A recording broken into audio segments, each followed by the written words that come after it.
Oi, estamos de volta para a gente terminar o nosso assunto. Então, o nosso assunto é o Renascimento, né, gente? Então, as origens do Renascimento. O Renascimento teve origem na Itália, né? Vocês estão vendo aqui a Itália, esse mapinha aqui que parece mais uma bota desengonçada, né? E essa parte todinha aqui que chama Península Itálica. Por que península?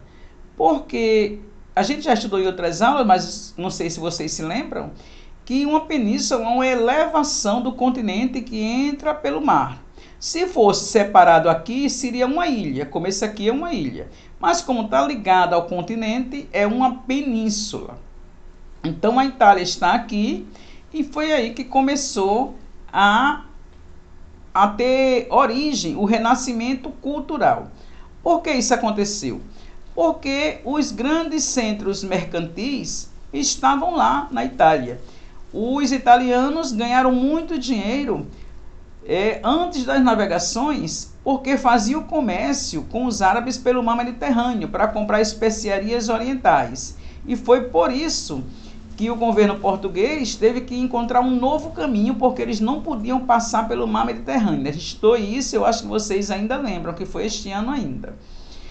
Então, esses homens que fizeram comércio enricaram muito. E eles tinham muito dinheiro, mas não tinham o dom da arte, né? Eles queriam que o mundo mudasse, mas eles não tinham ainda aquela capacidade. Foi aí que surgiram os mecenas. Mecenas eram essas pessoas de grande posse que estimulavam e patrocinavam a arte dos artistas renascentistas. Os artistas, às vezes, eles não tinham dinheiro. Eles eram bem capazes, muito inteligentes, eles eram bem capacitados, mas não tinham dinheiro, né? Então, eles eram financiados por esses mecenas, que patrocinavam o trabalho de artistas, intelectuais renascentistas.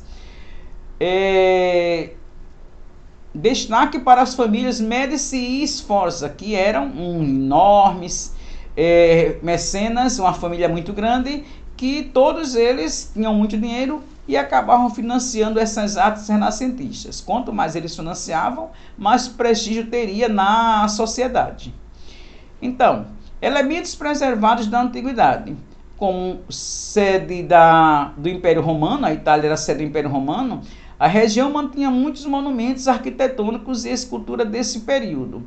Então, durante o Império Romano, que eles tinham uma arquitetura muito bem, vamos dizer assim, evoluída para a sua época, eles tinham muitas imagens, muitas colunas, muitos arcos, tudo isso serviu de impulso para o Renascimento que começasse na Itália. Bom, aqui vários vultos, né? Várias imagens do Renascimento, né? Várias pessoas que fizeram história entre os artistas e intelectuais renascentistas. Leonardo da Vinci. Leonardo da Vinci era um homem bem à frente do seu tempo. Ele era tanto um artista, como também era um intelectual. Ele pintava, ele era escultor, ele era escritor, ele era uma espécie de cientista, então ele era muita coisa ao mesmo tempo. Michelangelo, né, que era um pintor, e um pintor muito habilidoso, era muito ligado a pintar temas religiosos.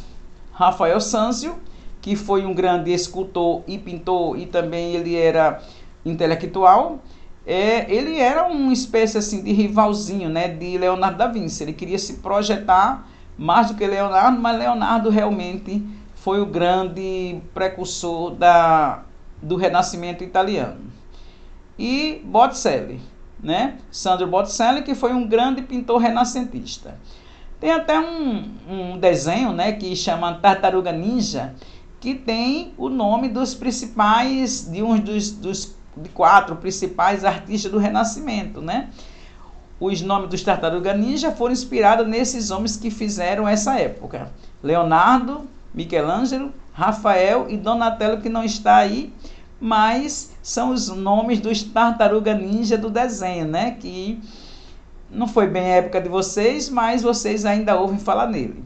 Então,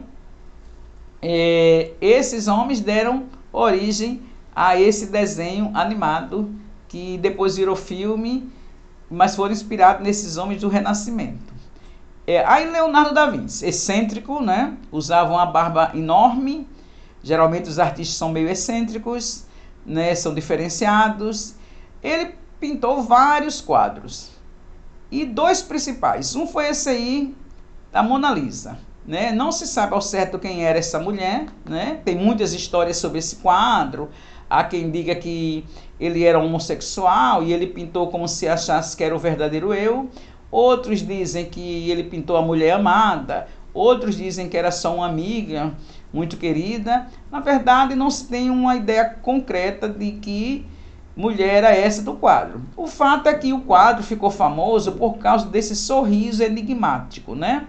Para onde você for, você olhar para o quadro, a impressão é que a imagem está sempre olhando para você. E também ele tinha uma simetria em suas pinturas. Vejam que, olhe, essa pintura central não deixa peso nas laterais, não dá a impressão de que está pesando mais para um lado do que para o outro. Então, isso se chama obedecer uma simetria, né? Esse quadro é famosíssimo, todo mundo já ouviu falar, e o original foi pintado por ele, Leonardo da Vinci, na época renascentista.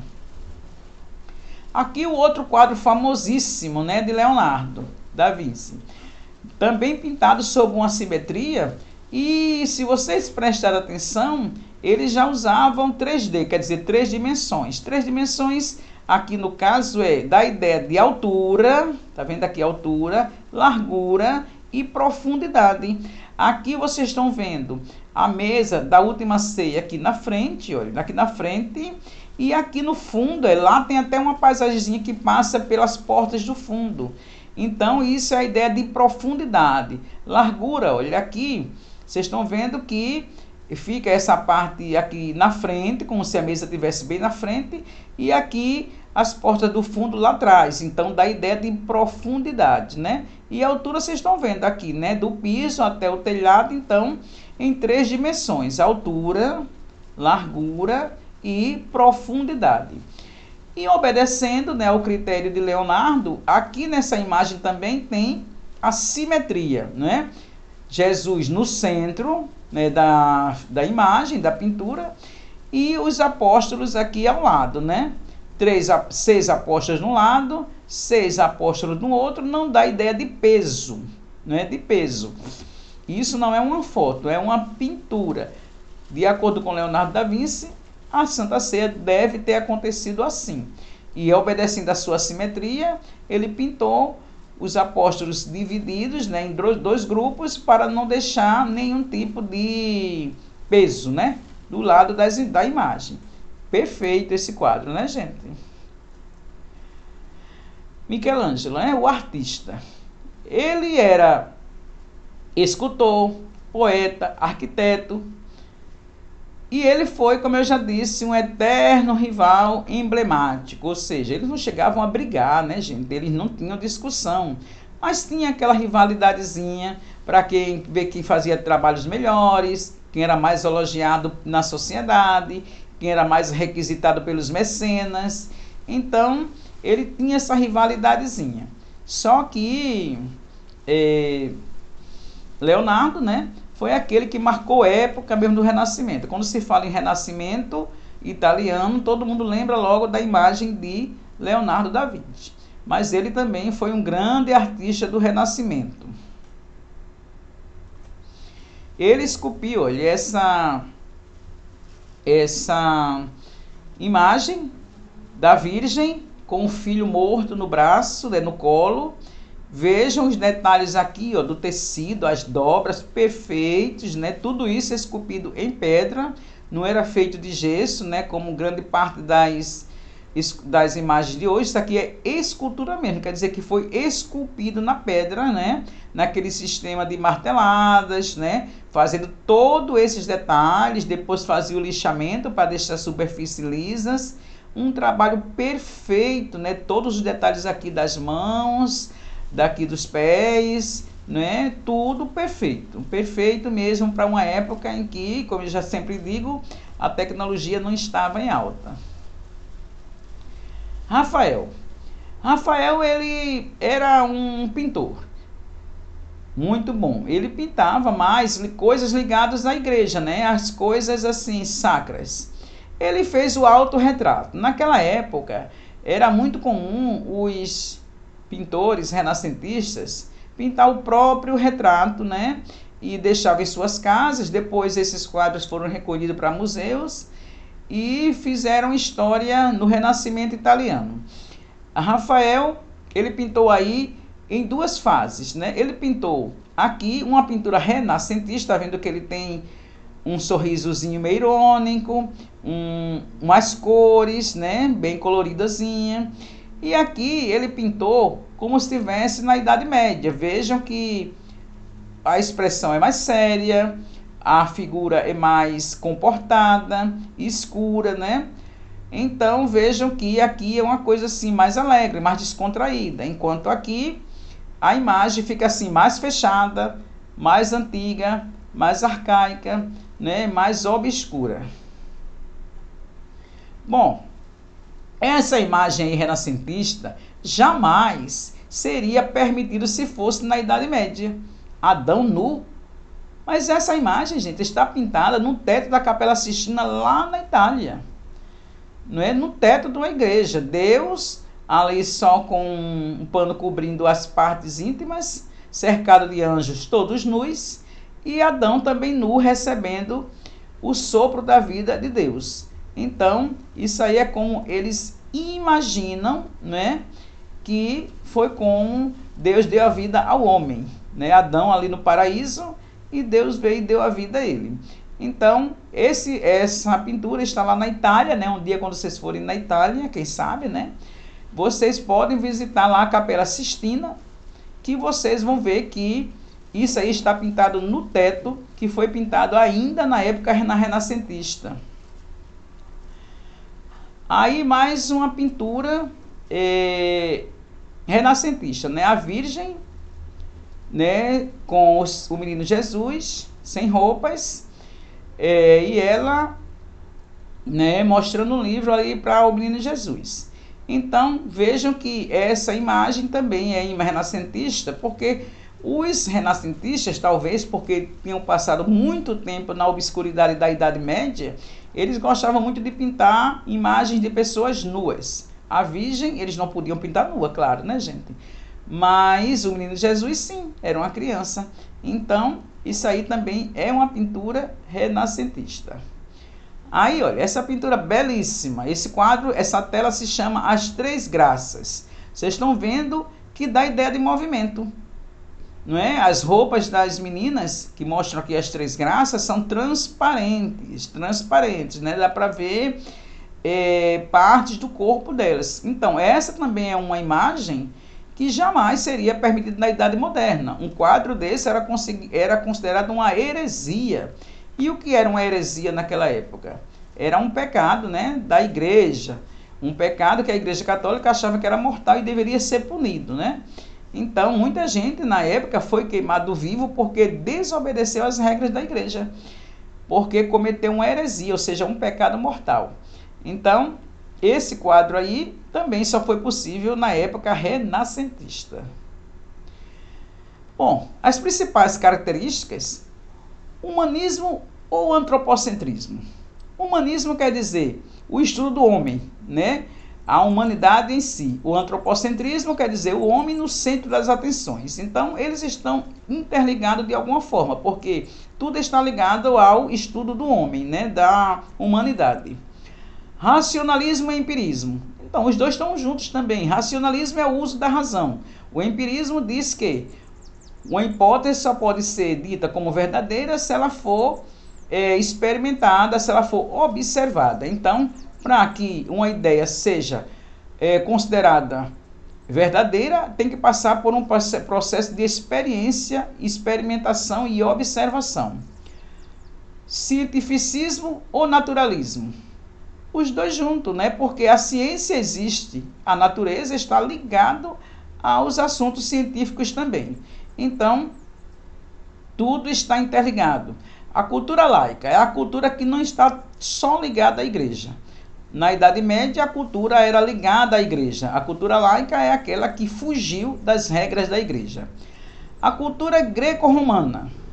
Então, no Renascimento, eles rebuscaram a cultura grega e romana, que já havia sido muito importante lá na Antiguidade e havia adormecido nos tempos modernos. Heliocentrismo, né? Heliocentrismo foi o desafio de Galileu Galilei, quando afrontou a autoridade da igreja, discordando de que a Terra não era o centro do universo e que a Terra não era plana. Não é? Então, na Idade Média, a Igreja Católica afirmava de que a Terra era plana e era o centro do universo. Mas Galileu Galilei discordou da igreja e disse que a Terra era redonda, que ela se movimentava em torno do Sol, junto com os outros planetas, e ela fazia os dois movimentos. Ele foi o primeiro homem a utilizar lunetas para observar os astros e os planetas e chegou a essa conclusão. Por causa disso, ele foi julgado pelo Tribunal da Inquisição da Igreja e foi condenado a ser morto queimado vivo, né, em praça pública, para servir de exemplo, para nunca mais desafiar a poderosa igreja na época. Mas, na hora de ser queimado, ele foi esperto, né, pediu perdão pelo que tinha dito, disse que tinha se enganado, mas há quem diga que ele fez uma figazinha e disse, mas que a terra gira, gira. Né? Então, ele só não queria morrer, queria continuar suas pesquisas. Para isso, ele não queria ser queimado vivo, né, gente? Ele foi bem espertozinho.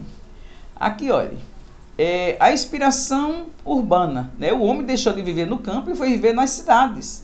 Porque a cidade era mais evoluída, era mais propenso às ideias renascentistas, a ideia de modernidade. Hedonismo, a busca pela felicidade.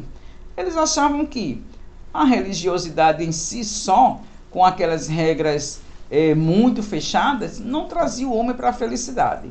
Não quer dizer também que as pessoas não possam ser religiosas, sim, mas com uma certa liberdade, para que as pessoas possam se divertir, as pessoas possam se sentir livres. As pessoas só são livres se sentirem mais felizes. Então, foi aí que o hedonismo foi uma das grandes características do Renascimento, onde as pessoas buscavam se divertir também e não só trabalhar e praticar a religião.